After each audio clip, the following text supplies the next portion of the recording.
splinters bit into Winema's palms atop the auction block, and Franklin County sold a crippled widow because her husband's stagecoach debt of $75. The auctioneer's cane cracked twice against warped planking to call the gathering crowd to order. Iron and dust thick in her throat, and gray dust settled on the hem of the only good dress she had left, and nobody standing in the churned mud of that pen had yet noticed the gray-haired stranger leaning against the courthouse's north wall, hat brim low, counting the debtor line the way another man might count cards. Her name was Winema. She was 25 years old, and it was the second week of August in the summer of 1877 in Franklin County, Kansas. And this is the story of the morning they sold her for being lame, and the ex-marshal who bought the whole line instead. Nobody in that crowd could have guessed, watching the stranger's face, that he had once worn a badge across 3 territories, or that the badge itself sat folded right then in his coat pocket waiting for a reason to come back out.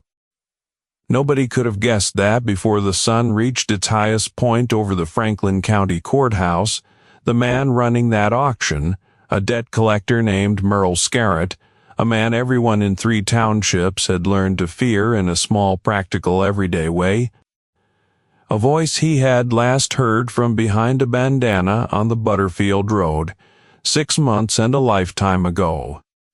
If stories about the quiet ones, the ones who don't announce what they carry, are the kind that keep you up past midnight, stay with this one to the end, because Winema's story does not end on that block. It begins there.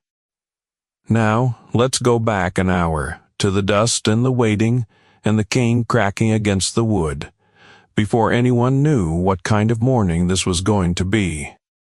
The pen behind the Franklin County Courthouse had been built for livestock, originally split-rail fencing, thrown up 2 summers back to hold stray cattle until their owners paid the impound fee, and nobody in county government had thought it worth mentioning once they started using it for people instead. Old manure and old dust ground so deep into the boards that a body could smell it through a fresh coat of whitewash. 7 souls stood in the line that morning, roped loosely at the wrist, in a show of order more than restraint, because where would a debtor run in flat Kansas country with the whole county watching? Ordinary smells for an ordinary market day, except that what was for sale that day was time, labor, and, in one case, a woman's whole remaining life measured out against $75. There was Amos Teal, a widower of 50-some years, whose corn had failed 2 seasons running, and who owed the county for seed he'd never gotten to plant. There was a 16-year-old boy named Nate Pretty, whose father had died owing a doctor's bill the boy had somehow inherited along with his father's name, and who kept his eyes fixed on his own boots the whole morning like a boy trying to disappear inside himself. There was a quiet, careful man named Jorge Ibarra, newly settled south of the county line, whose crime, as far as anyone could work out, was owning land the railroad wanted and refusing. Sheepmen who'd lost half a flock to a bad winter and never quite climbed out from under the loan that followed. And at the end of the line, set apart from the men because the men had been given the decency of standing, and she had not, sat Winema, her bad ankle stretched stiff in front of her on an overturned crate, because 6 months of healing had left that joint fused wrong and swollen, in front of this particular crowd to let fall. She kept her back straight instead, the way her mother had taught her a lifetime ago, that a body could hold a spine upright even when everything else about a morning was trying to bend it. Merle Skerritt ran the auction in every way that mattered, though the actual gavel and cane belonged, on paper, to a nervous county clerk named Yarnell Combs, who had the job because nobody else wanted it, and the salary because the county had to call it something official. Skerritt stood off to the side in a good black coat that never seemed to gather Kansas dust the way honest men's coats did, a silver ring catching the light whenever he lifted his hand to correct a bid. Needed to raise his voice to get exactly what he wanted. He had a way of discussing people's debts, the way other men discussed weather, an unfortunate fact of the world, nothing personal in it, nothing to be done but wait it out, and it was this exact talent, the talent for making cruelty sound like arithmetic, that made Merle Skerritt indispensable to a county government that preferred not to think too hard about how its debts got collected. He had arrived in Franklin County 8 months earlier, hired sight unseen on a letter from a judge 2 counties over, and in that time he had built a reputation for thoroughness the commissioners praised in meetings, and the debtors themselves spoke of only in low voices. What none of the commissioners had ever thought to ask, in 8 months of praising his thoroughness, was how a county debt collector's modest salary had somehow already bought him the finest coat in 3 townships, a private strong room safe behind his office, that none of the county clerks had a key to, and to survey homesteads whose owners had fallen behind on debts he himself had a considerable hand in calculating. The pen filled slowly that morning as word spread through Franklin, the way word always spread on auction days, and by the time Combs raised his cane, the crowd along the rope fence stood 2 and 3 deep. Farmers in from outlying claims who'd finished their morning chores early. Knot of boys perched on the split-rail fence itself until a deputy waved them down.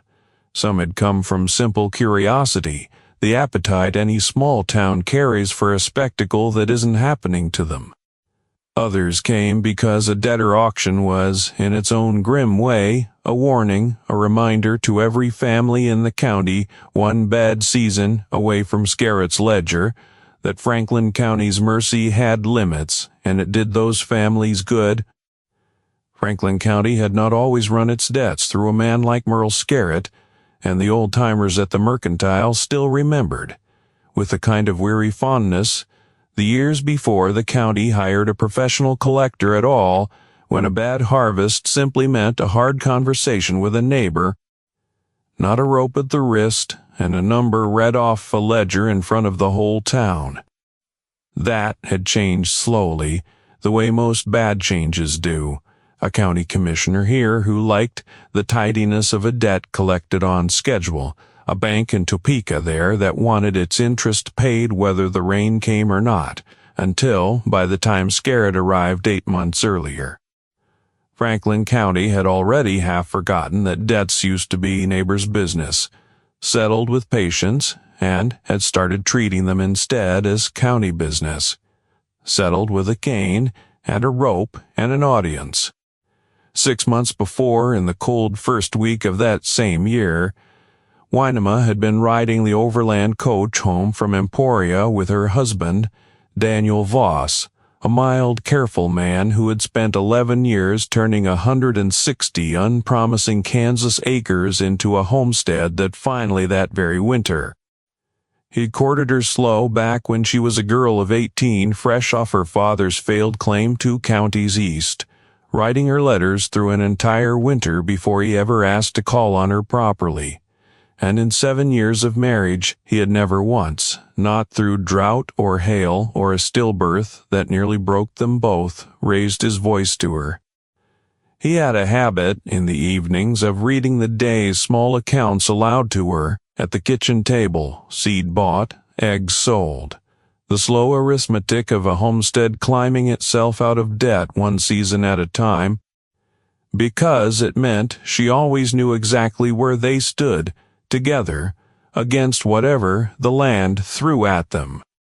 They had gone to Emporia together to collect on that long-delayed profit, a freight shipment of tanned hides and preserved goods Daniel had consigned through the Overland line, worth enough that he'd insisted on riding along himself, rather than trust the paperwork to company agents, a small vanity of pride in 11 years of careful work. And they had been 3 hours out from Emporia, on a stretch of the Butterfield Road running low between two ridges of scrub oak, when 4 riders in bandanas came down out of the trees with pistols already drawn. Daniel had not fought.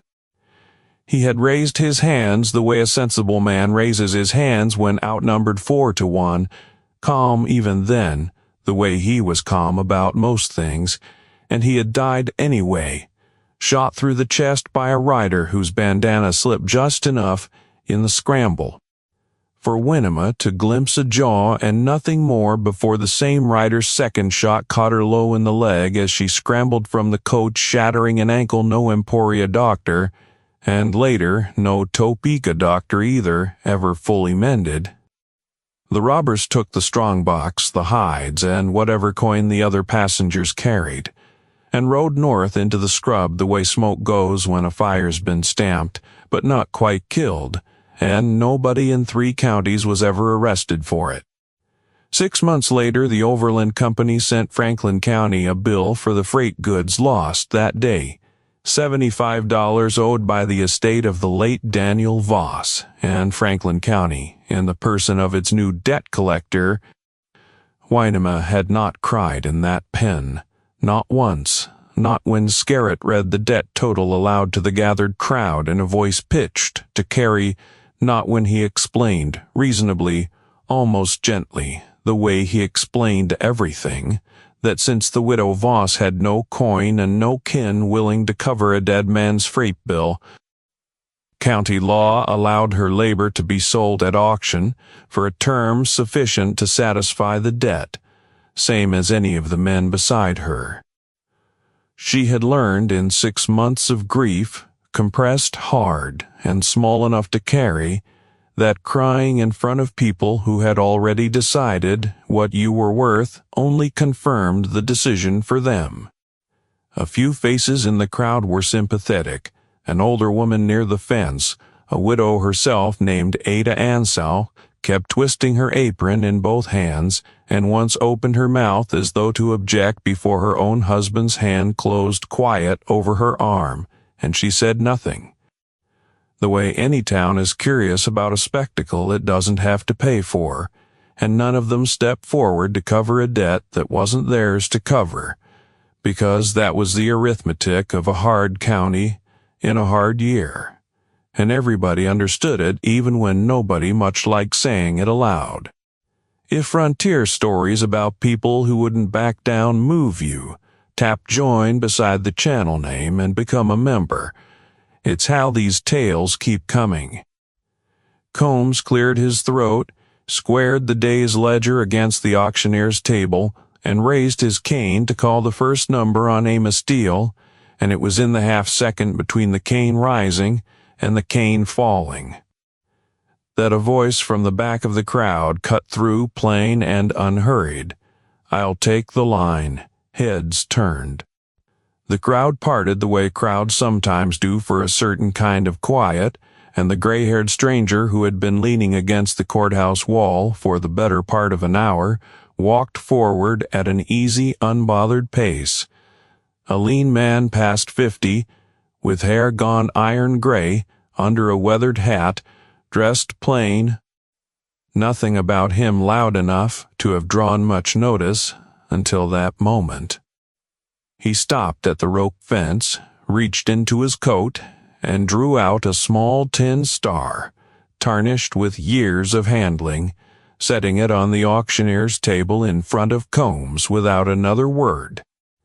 Combs looked down at the star, then up at the stranger, and something in the clerk's face went carefully blank, the particular blankness of a man recognizing a name he'd rather not say aloud in present company. Name's Torrin. Road marshal service out of 3 territories, going on 11 years before I set that down for good. His voice stayed quiet enough that only the front of the crowd caught it clean. I'm not here to make trouble for your county's paperwork.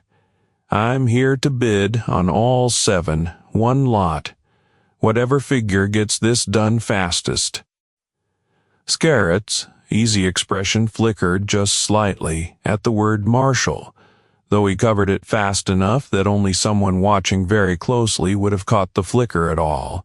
And Winema, "Auctions run one at a time, mister." Skerritt stepped forward with the smooth patience of a man who dislikes surprises and dislikes showing it more. "County procedure. Each debtor's labor's got its own value, its own term. Lumping 7 souls into one bid doesn't serve the county's interest, and frankly, it doesn't serve theirs either."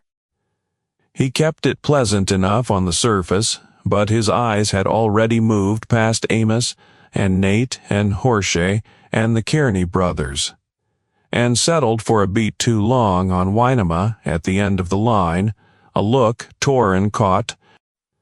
"Might not serve your procedure. Serves mine fine." Torrin's tone never changed. "I've got the coin to cover every debt on this block twice over, and I'd rather be done with this business by noon than watch 7 people get sold off piecemeal to whoever's got the meanest reputation for working a hired hand hard. Call it $200, the lot, and we'll call the morning finished." A murmur went through the crowd at the number. 200 was better than triple what the county's actual debts totaled, and even Combs, who had never once in his tenure seen an auction move that fast or that generously, glanced toward Skerritt for guidance with the particular helplessness of a man whose job did not equip him to argue with easy money. Skerritt hesitated exactly as long as it took to do the sum in his head, weighing whatever private calculation was running behind his pleasant face, and then his answer came clipped and careful. "The widow Voss isn't part of any lot. Her situation's separate. County's got particular interest in how her debt resolves, on account of the homestead attached to it. I'll sell you the 6 men gladly. The widow stays on the block." It was a small thing on its surface, a debt collector protecting some procedural nicety, but Torrin heard the shape of it the way a man who has spent 11 years listening to liars hears the one sentence that doesn't fit the rest of a story. "Then we've got a problem, because I said 7 and I meant 7. You want to explain to this whole crowd why one particular widow's debt needs special county interest, that 6 other debts don't. Or are we going to finish this auction like reasonable men?" Pruitt Dolan, the rancher who'd been ready to bid low on Amos Teal before the stranger interrupted, called out from the fence that he'd give 180 for the 6 men alone, and leave the crippled widow to whoever wanted the trouble of her, a big, red-faced man who'd built his herd on hired hands.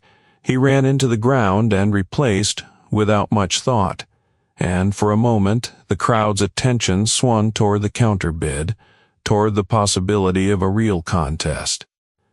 But Torrin didn't so much as glance at Dolan. His eyes stayed on Skerritt. $250, the lot.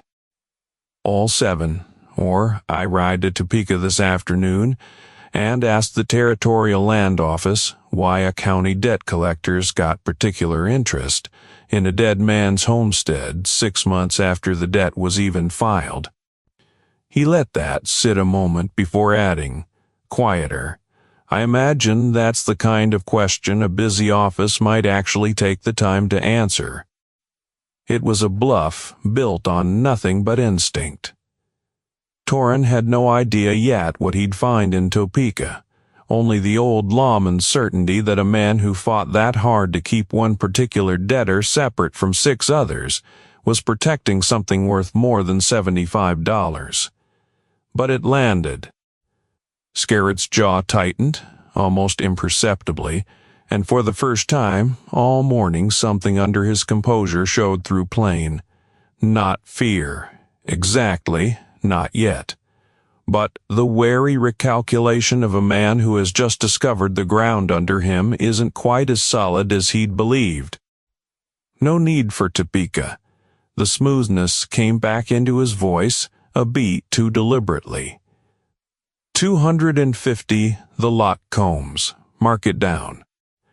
The gavel, Combs's cane, cracking once more against the plank, fell, and just like that, 7 debts that had taken Franklin County months to build against 7 separate lives were settled in under a minute by a gray-haired stranger.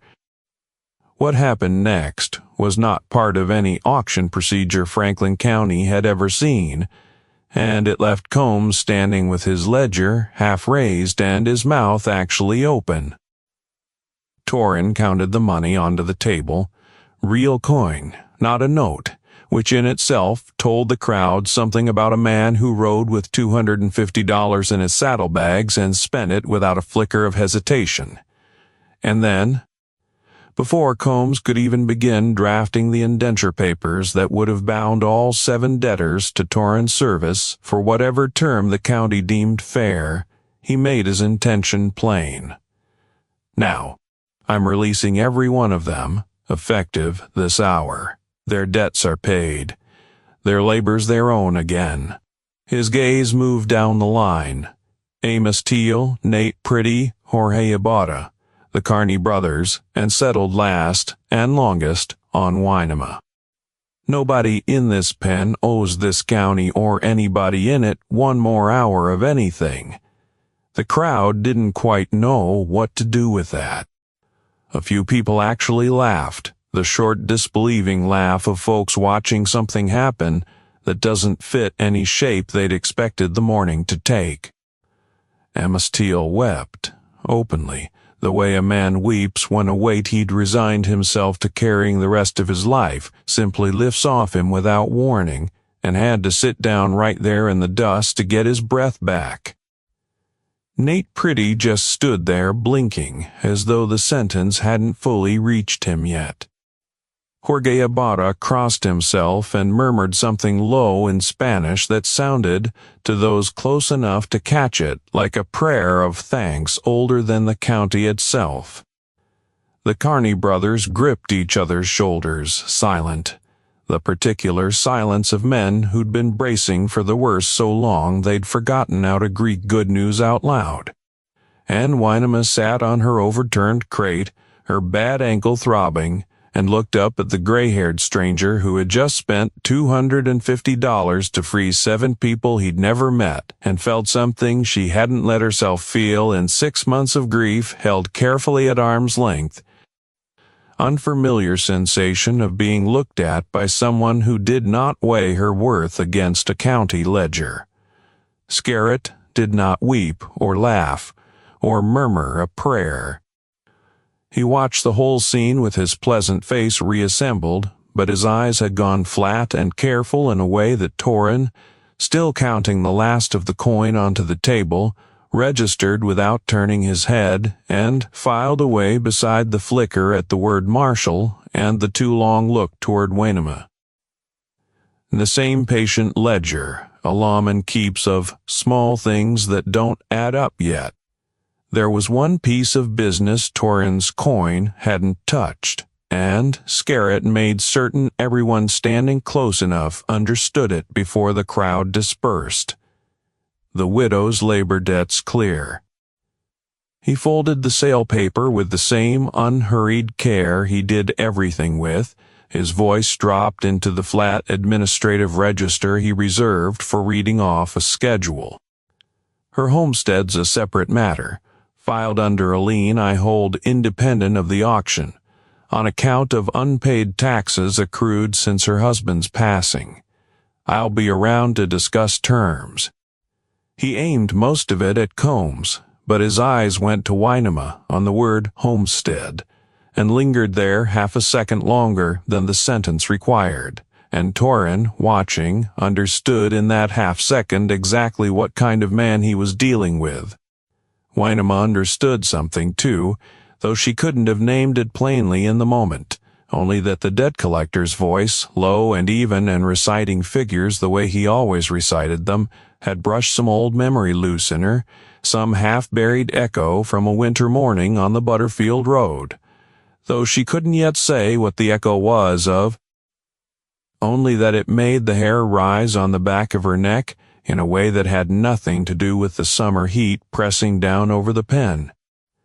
The rest of the freed line scattered into the crowd in the minutes that followed, folks pressing forward to shake hands, or simply stare at the man who'd upended a ritual Franklin County had come to accept as ordinary, and in all that commotion, watching Torrin with the particular careful attention of a man recalculating every plan he'd made for the coming season.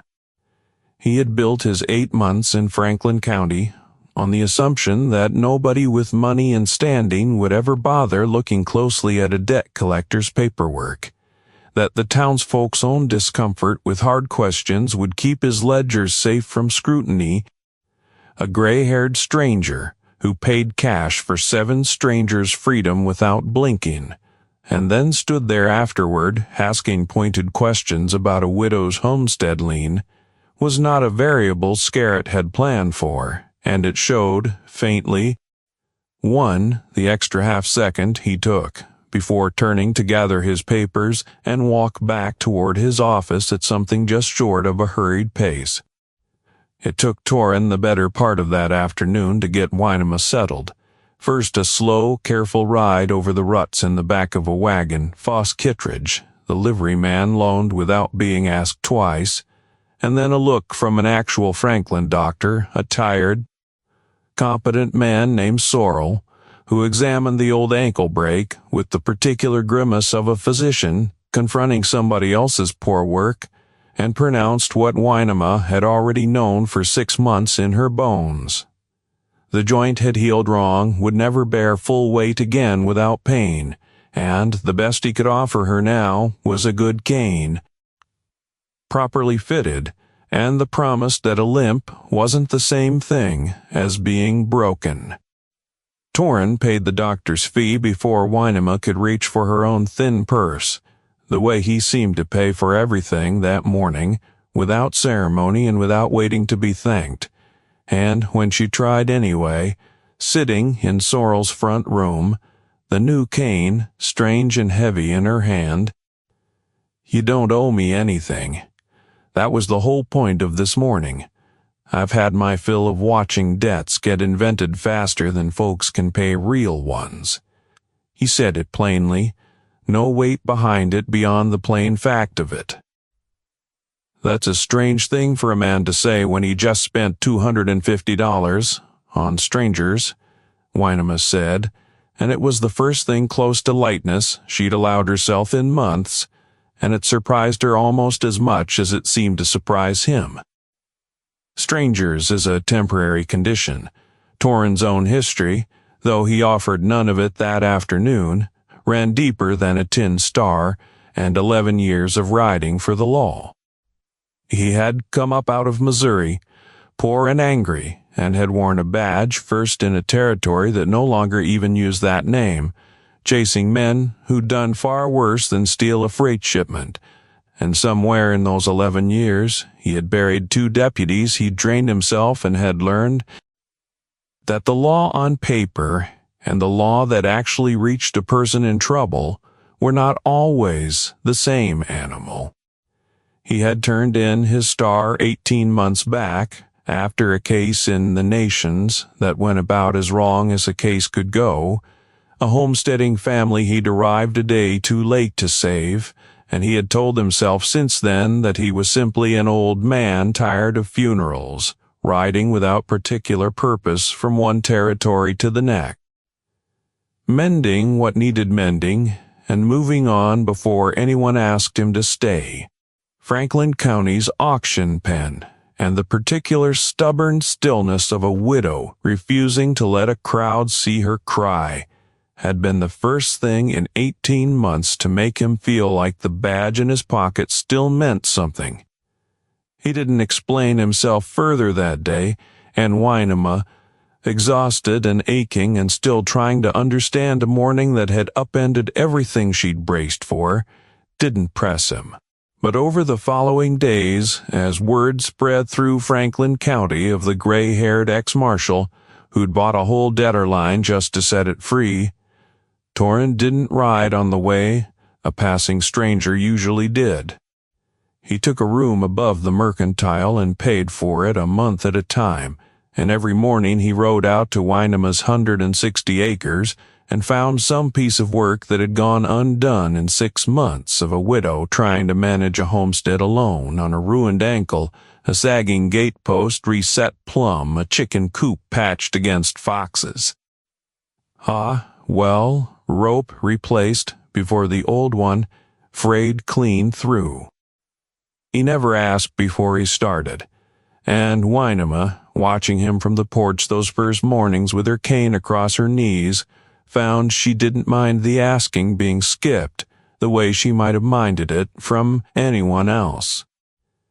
It was on the fourth of those mornings, walking her fence line at her own slow pace while Torrin matched his stride to hers without seeming to think about it, that he stopped short at a corner post and crouched down. "This marker's been moved," he said after a long moment, studying the ground around it.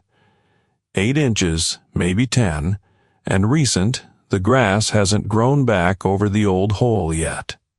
He looked up at her. "You notice anybody out here surveying since Daniel passed?" Winema hadn't. Nobody had asked her permission, and nobody, in 6 months of grief and a ruined leg and 100 small daily struggles just to keep the place running, had thought to look closely enough at a fence post to notice 10 stolen inches of prairie.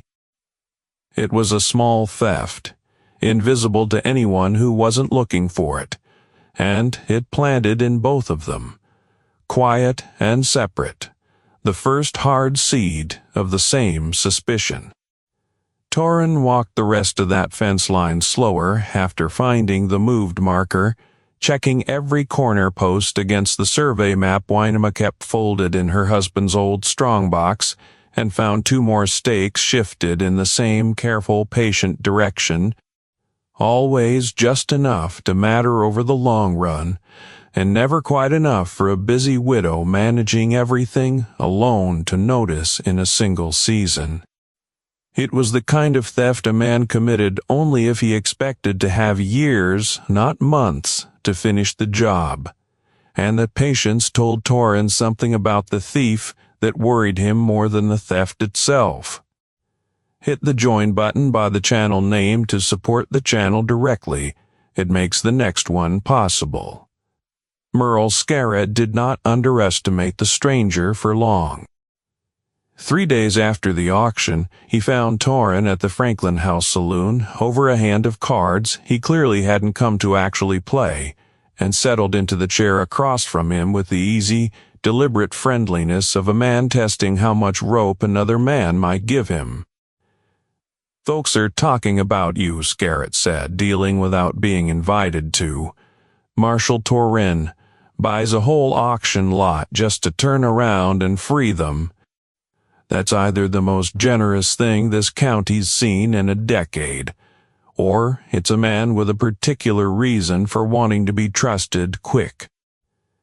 He smiled when he said it, the smile of a man who thought himself clever for saying the quiet part half out loud, testing for a reaction. Man can be generous and careful both, doesn't have to be one or the other. Torrin studied his cards without much real interest in them. "No, he doesn't.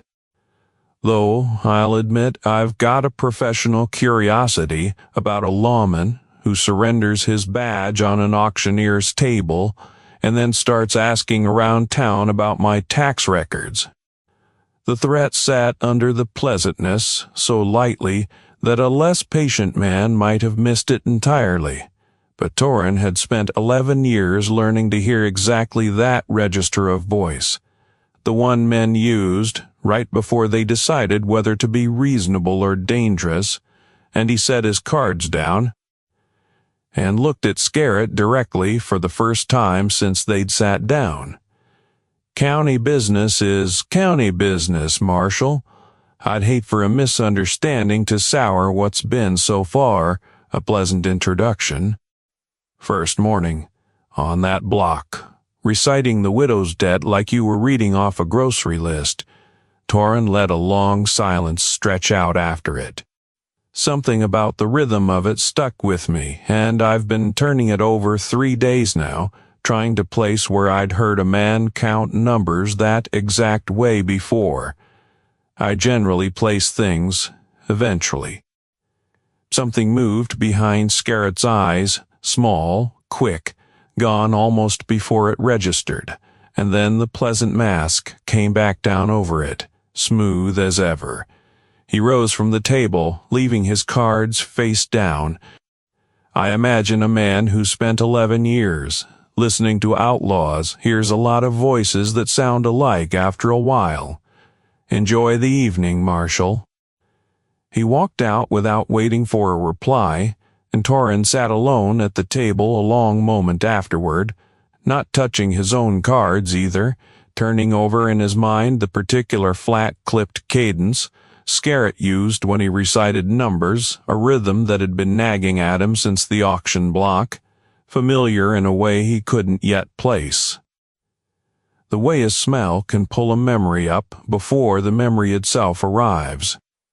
It was Winema 3 evenings later, sitting on her porch step, while Torrin repaired a hinge on her cellar door in the last of the daylight, who finally put words to what neither of them had quite managed to say aloud yet.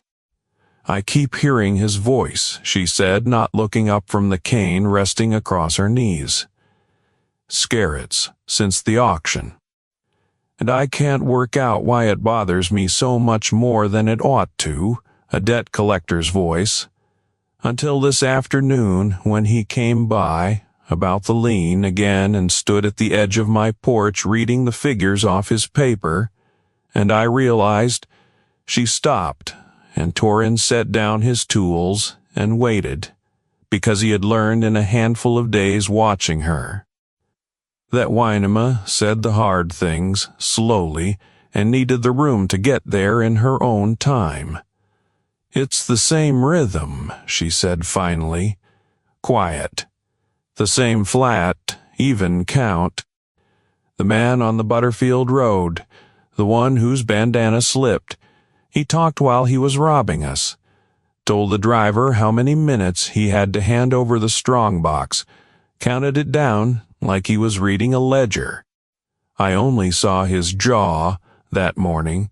I never saw enough of his face to be certain of anything.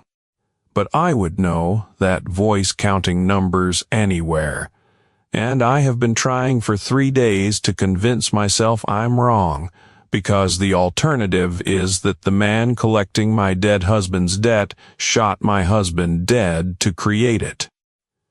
Torrin didn't tell her, in that moment, that he'd been circling the same suspicion since the saloon 3 nights before, because a suspicion shared too early between 2 people who both wanted badly for it to be true could talk itself into a certainty neither of them had earned yet.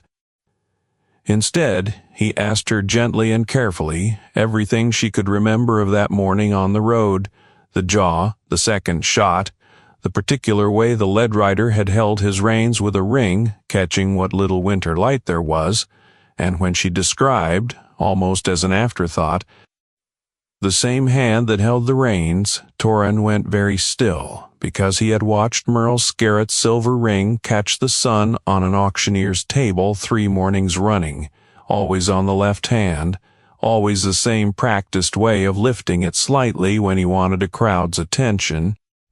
He rode to Topeka 2 days after that, alone, a hard 2-day ride, each direction that gave him plenty of empty prairie miles to turn the whole ugly shape of it over and over. Winema's homestead sat, as it happened, over the confluence of 2 reliable creeks in a county where reliable water was worth more than gold, and a tax lien Skerritt claimed had been accrued since her husband's passing had, according to the office's own filing dates. Meaning, the lien predated the debt it was supposedly collecting. Meaning Skerritt had been maneuvering for Winema's water rights months before the robbery that widowed her. A patient young clerk in that office, once Torrin explained who he'd once been and why he was asking, dug further and turned up a duplicate manifest of the Overland freight shipment lost that January morning, listing among the stolen goods a strongbox whose lock, per the company's own insurance claim, had been a distinctive double-word Massachusetts pattern. 2 days later, back in Franklin County, a locksmith named Purdy Vance confirmed, quietly, and for a fair fee, that he had serviced that exact pattern lock 6 weeks prior on a private strongroom safe behind the county debt office, Merle Skerritt's own. Torrin rode back into Franklin County on a hot, still evening with all of it laid out clean in his mind, the way a case sometimes finally does after weeks of loose threads. Skerritt's early lien, Skerritt's voice, Skerritt's ring, Skerritt's stolen strongbox sitting not 30 yards from where he collected debts from the very woman he'd widowed. And he went straight to Winema's homestead to tell her, because she deserved to hear it from him before Franklin County heard it any other way. And because whatever came next, he did not intend for her to face it without knowing exactly what she was facing. It was him.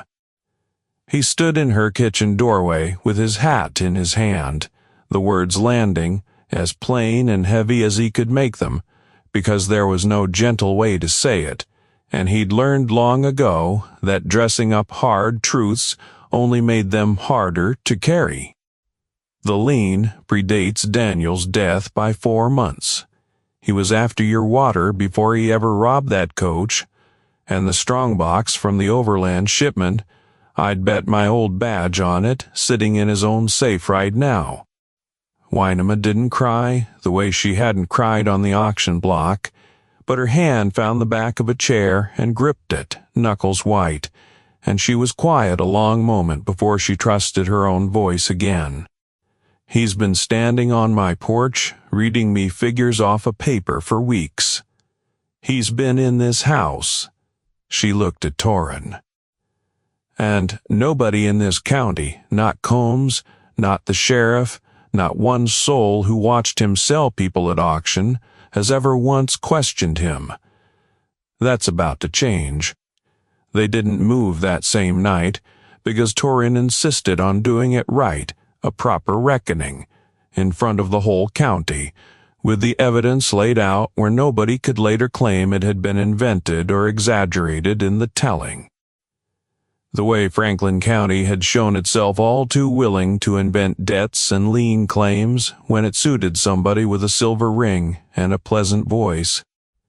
Torrin rode to the county sheriff's office himself the next morning, a heavy-set, tired man named Sheriff Purnell, who had spent 3 years quietly uneasy about Merle Skerritt without ever quite finding the nerve or the evidence to act on it.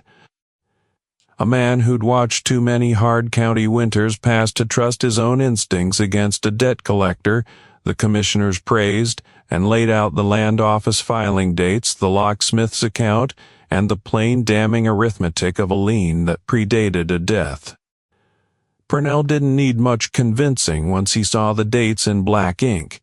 He'd been waiting 8 months for a reason, and Torrin had just handed him one with a signature attached. The sheriff spent that whole night going back through 8 months of his own quiet unease with fresh eyes, a debtor's cabin that had burned mysteriously 2 months into Skerritt's tenure, its owner conveniently unable to press any claim afterward. A widow's cow seized for a debt of $4 and never seen again on any county inventory. Small. Ordinary corruptions that Purnell had noticed and let pass because none of them, alone, had ever amounted to proof of anything. Laid end to end against the land office filing dates, they amounted to a pattern he was ashamed by morning to admit he should have seen months sooner. They took Skerritt on the courthouse plaza itself at midday, in front of near enough the whole county, to make it impossible for anyone afterward to claim the reckoning had happened quietly, in a back room where a man with money and a smooth voice might have talked his way free of it. Skerritt had come to the plaza that morning for ordinary county business, a stack of new debt filings under his arm, his silver ring catching the noon light the same practiced way it always did. And he did not see Purnell and Torrin and 3 deputized men crossing toward him until they were close enough that turning to run would only have confirmed everything the crowd was about to learn anyway. Merle. Purnell's voice carried loud enough to reach the far edge of the plaza. I've got filing dates from the Territorial Land Office that put your lien on the Voss homestead 4 months before Daniel Voss died. And I've got a locksmith's ledger says he serviced a Massachusetts double-word lock in your private safe 6 weeks back. The same pattern lock reported stolen off an Overland strongbox the morning Daniel Voss was murdered on the Butterfield Road. I expect you've got an explanation. I expect it had better be a good one. For one long moment, Skerritt's face didn't move at all. The same careful stillness he'd worn on the auction block when Torrin first laid his star on the table, and the crowd gathering around the edges of the plaza went quiet in that particular breathless way a crowd goes quiet when it senses something is about to break open. Then Skerritt's hand moved, fast, toward the inside of his good black coat, and Torrin, who had surrendered a badge but never once, in 11 years, surrendered the instincts underneath it, closed the distance before the hidden pistol ever cleared its holster, catching Skerritt's wrist and bearing it down hard against the plaza's dusty boards while Purnell and the others closed in around him. You had 6 months to run and a whole territory to run into, Torrin said low, close enough that only Skerritt could hear it clean over the crowd's rising noise. Instead, you stayed and sold the widow of the man you murdered off an auction block for a debt you invented over land you'd already marked to steal months before you ever pulled that bandana up. That's not a man who's careful, Merle. That's a man who thought nobody in this county had it in them to add the numbers up. He wrenched the pistol free and stepped back, and Purnell's deputies hauled Skerritt upright, the pleasant mask finally gone entirely from his face, replaced by something raw and cornered that every person on that plaza would remember far longer than they'd ever remembered. Winema had come to the plaza that morning, too, at Torrin's quiet insistence, standing near the courthouse steps with her cane steady under her hand, and it was her voice, ringing out clear over the crowd's noise once Skerritt was pinned and disarmed. I saw his jaw on the Butterfield Road the morning my husband died. I couldn't be certain of a face I never fully saw. She let the whole plaza hear it. But I have heard that man's voice reciting numbers on my own porch for weeks now, the same flat count he used telling our driver how many minutes he had to hand over the strongbox, and I know it the way you know a voice that killed someone you loved. I know it in my body before my mind ever catches up to agree. The plaza held that silence a moment longer, and then broke into the low, furious murmur of a county finally allowed to be as angry as it had quietly been for 6 months.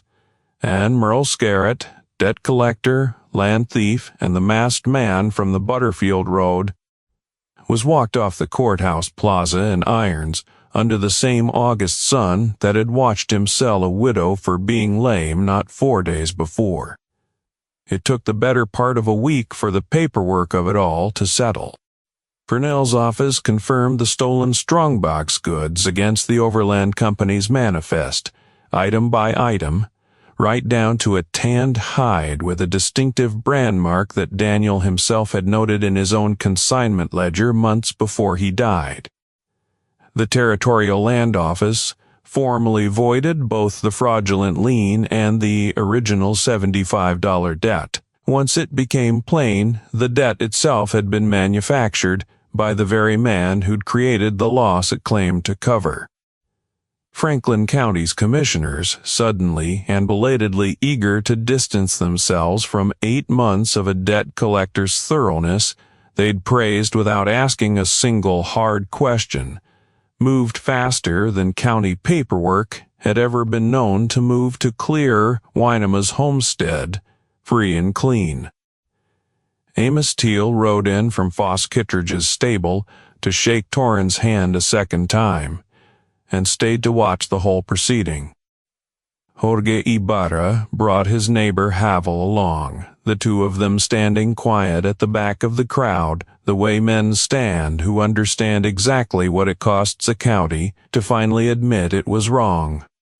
Even Ada Ansel, the widow who'd twisted her apron and said nothing that first morning, came to the courthouse steps and pressed a jar of preserves into Winema's hands, apology enough in the gesture that neither of them needed to speak it aloud. Winema stood again in front of a county table, cane in hand, the same table where 7 people had once been sold like livestock, and this time what was handed across it was not a debt total read aloud for a crowd's benefit, but her own homestead paper, restored in full water rights and all, with Combs, the same nervous clerk. Considerably less nervous now that the man he'd been quietly afraid of was sitting in the county jail, actually smiling a little as he passed it to her. Winema walked out of that courthouse the way she had walked into everything since the Butterfield Road, with a cane and a limp that would never fully leave her, and a spine that had never once, through any of it, bent the way Franklin County or Merle Skerritt had wanted it to bend. She would carry that limp the rest of her life, a permanent reminder written into her own body of the morning that took her husband and nearly took everything else besides, but she walked, upright and unhurried, down the courthouse steps and into a Kansas afternoon that belonged at last entirely to her. Torrin was waiting at the bottom of the steps, not because anyone had asked him to be, but because that seemed, by then, to be simply where he was these days, a lean, gray-haired man in the shade of the courthouse wall, watching a woman he'd once known only as a debt on an auctioneer's ledger walk toward him under her own power, cane and all. He didn't put the badge back on. He'd told her once, that first strange evening on her porch, that he'd set it down for good, and he meant to keep that particular promise even now, because there were other ways for a man to keep a county honest, and he found, to his own quiet surprise, that he'd rather spend the coming seasons mending fence posts and hauling water on 160 Kansas acres than ever pin that tin star back to his coat again. County paperwork's finished.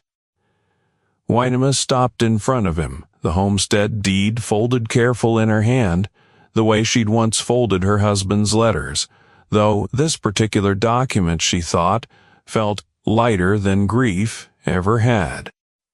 Land's mine, clean, and the debt that never should have existed doesn't exist anymore either. Good.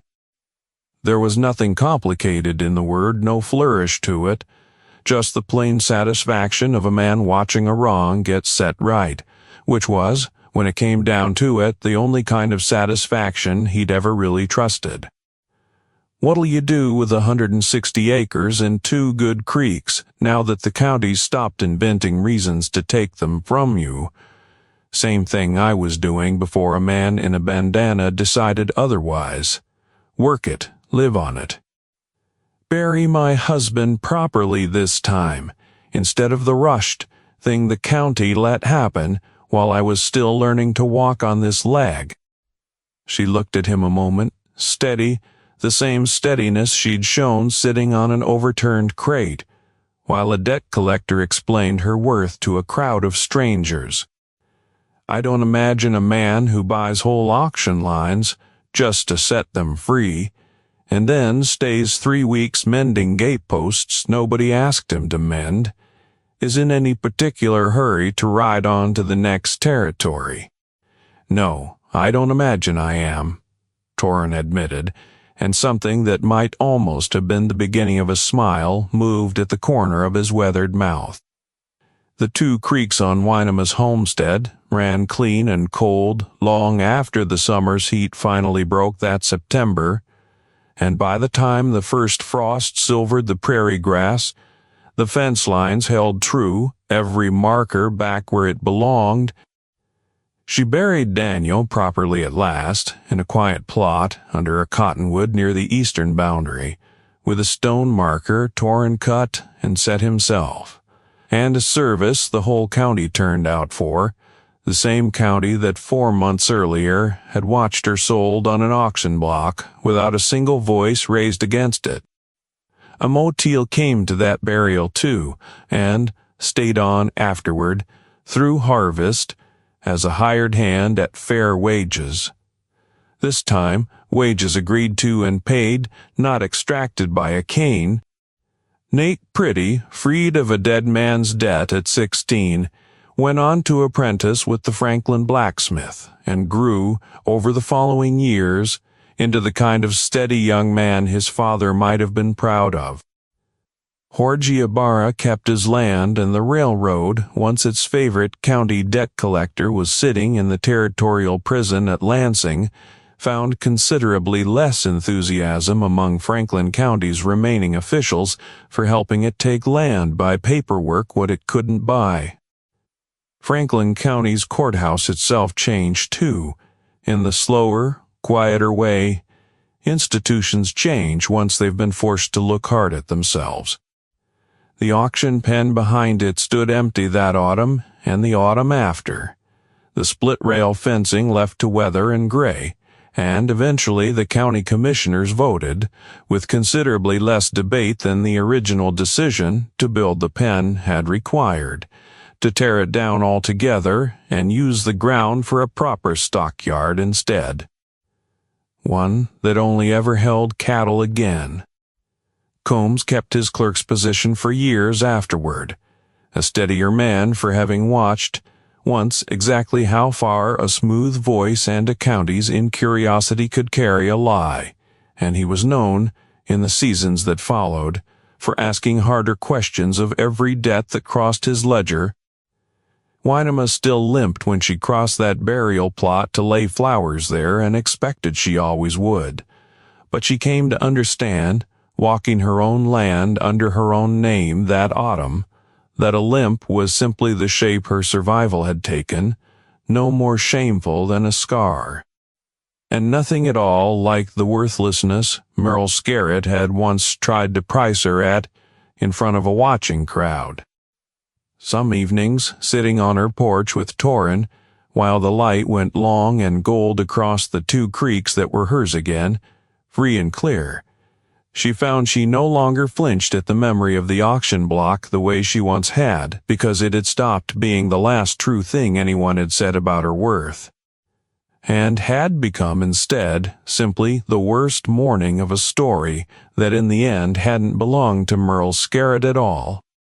And so it was that Franklin County, Kansas, in the last gold-heavy weeks of that summer of 1877, watched a crippled widow who had once been sold on an auction block for 75 invented dollars keep her land, keep her name, and keep at her side from that day forward. The gray-haired stranger who had looked at a whole line of debtors nobody else in the county thought worth saving, and decided without a moment's hesitation to buy every last one of them free.